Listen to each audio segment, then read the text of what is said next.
Dear students, the example number 4 of heliotropic gene is phenylethylurea. In fact, ये चौथी example है. In fact, जो chromosome number 12 है, chromosome number 12, तो chromosome number 12 पे एक जीन होता है, एक जीन होता है, एक नॉर्मल जीन होता है जो रेस्पॉन्सिबल होता है बनाने के लिए एक एंजाइम, और एंजाइम का नाम है phenyl alanine hydroxylase. Phenyl alanine hydroxylase. तो ये करता क्या है, this gene, what this gene is doing, this is a gene, understand what it is doing. It is responsible for producing phenyl alanine hydroxylase. Hydroxylase से बना देता है, ये जीन बना देता है एक enzyme phenylalanine hydroxylase. Governs formation of this enzyme. और ये एंजाइम करता क्या है, this enzyme is doing, it is converting ये फिनाइल एलानिन को ये कन्वर्ट कर लेता है, ये इसको कन्वर्ट कर लेता है into tyrosine.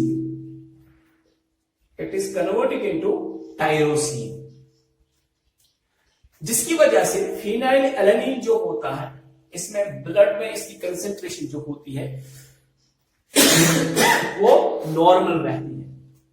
So it is converting phenylalanine into tyrosine. This is the role of this enzyme phenylalanine hydroxylase, and it is synthesis governed by this gene. And what is this gene? This gene is the phenyl alanine hydroxylase enzyme producing gene. So sometimes what happens, जो ये gene होता है, जो mutated होता है, किसी patient में ये जीन जो होता है, ये जीन म्यूटेटेड जीन होता है, इसमें म्यूटेशन आती है, और जब म्यूटेशन आती है, it fails to produce phenyl alanine hydroxylase. It fails to produce phenyl alanine hydroxylase. जब phenyl alanine hydroxylase नहीं बनता है, इसकी वजह से क्या होता है, जो phenyl alanine जो होता है, phenyl alanine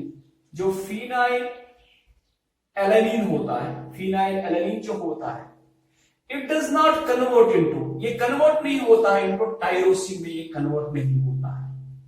it is not converting. देखो बेटा, मैं क्या कहता, क्या जब ये जीन म्यूटेशन इसमें आती है, म्यूटेटेड जीन जो इसका होता है, किसी पेशेंट में ये जीन जो होता है म्यूटेटेड फॉर्म में होता है, जिसकी वजह से फिनाइल एलानिन हाइड्रोक्सिलेज ये एंजाइम नहीं बनता है. This enzyme is not synthesized, जिसकी वजह से जो फिनाइल एलानिन जो होता है, फिनाइल एलानिन जब ये नहीं बनता है, फिनाइल एलानिन जो होता है ये टायरोसिन में कन्वर्ट नहीं होता है. It fails to convert into tyrosine. Phenylalanine fails to convert into tyrosine, जिसकी वजह से जो फिनाइल एलानिन होता है, इसकी कंसंट्रेशन ब्लड में बढ़ जाती है. इसकी कंसंट्रेशन इंक्रीज. फिनाइल एलानिन की जो कंसंट्रेशन होती है वो इंक्रीज होती है. जब इसकी कंसंट्रेशन इंक्रीज होती है, इसके मुख्तलिफ प्रोडक्ट्स बनते हैं. फिनाइल एलानिन लैक्टेट बनता है, फिनाइल एलानिन ब्यूटेरेट बनता है, और इसकी जो इंक्रीज कंसंट्रेशन होती है, फिनाइल एलानिन के प्रोडक्ट्स जो होते हैं, या फिनाइल एलानिन जो होता है, ये अब दाखिल होता है सेरिब्रोस्पाइनल फ्लूइड में दाखिल होता है. ये दाखिल होता है इनटू सेरिब्रोस्पाइनल फ्लूइड में दाखिल होता है. हमारी बॉडी के अंदर जो सेरिब्रोस्पाइनल फ्लूइड होता है, हमारे ब्रेन में होता है, हमारे स्पाइनल कॉर्ड में जो फ्लूइड होता है, इसी में ये दाखिल होता है फिनाइल एलानिन, जिसकी वजह से जो आदमी होता है, इसमें मेंटल रिटार्डेशन आती है. जो आदमी होता है, mental retardation causes mental retardation इसमें आती है.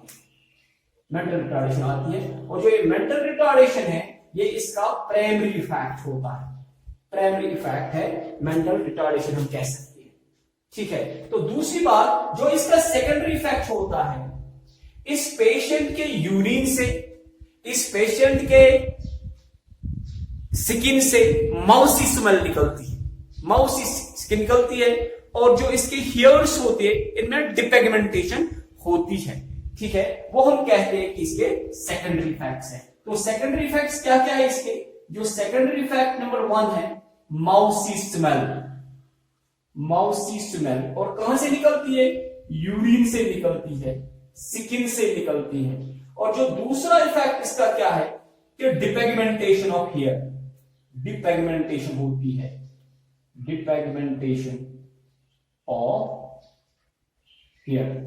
सो व्हाट वी हैव स्टडी, हमने स्टडी क्या किया, एक जीन है और इस जीन को हम बोल देते हैं फिनाइलएलेनिन हाइड्रोक्सिलेज जीन, और ये क्या बना देता है? It govern the synthesis of phenylalanine बनाने में ये मदद कर लेता है। फिनाइलएलेनिन को ये कन्वर्ट कर लेता है into tyrosine, sorry it is responsible for converting phenylalanine into tyrosine. लेकिन किसी पेशेंट में ये म्यूटेटेड जीन होता है, जो ये जीन होता है जो ये एंजाइम बना देता है, इट इज म्यूटेटेड, जिसकी वजह से फिनाइलएलेनिन हाइड्रोक्सिलेज एंजाइम नहीं बनता है। It fails to produce, this enzyme is not produced. This enzyme should have been produced, but it is not produced. ये नहीं बनता है, जिसकी वजह से फिनाइलएलेनिन कन्वर्ट नहीं होता इनटू टायरोसिन। जब ये फिनाइलएलेनिन कन्वर्ट नहीं हुआ टायरोसिन में, इसकी जो कंसंट्रेशन होती है वो इंक्रीज होती है, यहाँ पे दिखाया गया है इंक्रीज होती है। और ये फिनाइलएलेनिन और इसके प्रोडक्ट जो होते हैं जैसे फीराइन, लैक्टेट, फिनाइल, ब्यूटाइरेट, ये दाखिल हो जाते हैं इनटू सेरिब्रोस्पाइनल फ्लूइड में, ये दाखिल होते हैं। जब ये सेरिब्रोस्पाइनल फ्लूइड में दाखिल होते हैं तो जो इनका प्राइमरी इफेक्ट ये होता है कि मेंटल रिटार्डेशन आ जाती है, मेंटली रिटार्डेड हो जाते हैं आदमी, तो ये इसका प्राइमरी इफेक्ट है। और जो इसका सेकेंडरी इफेक्ट है वो ये है कि इसके स्किन से, इसके यूरिन से माउसी स्मेल निकलती है, ये इसका सेकेंडरी इफेक्ट है।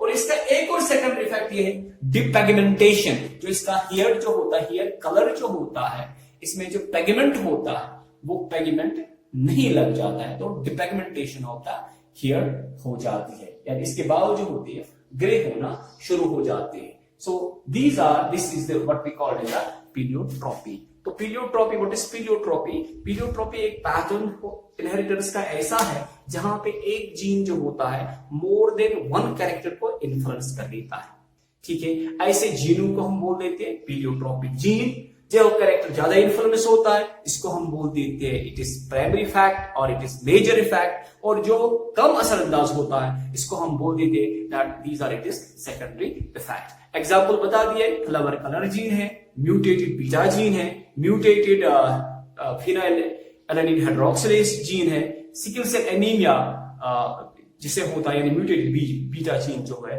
These are the examples of the pleiotropy. Thank you.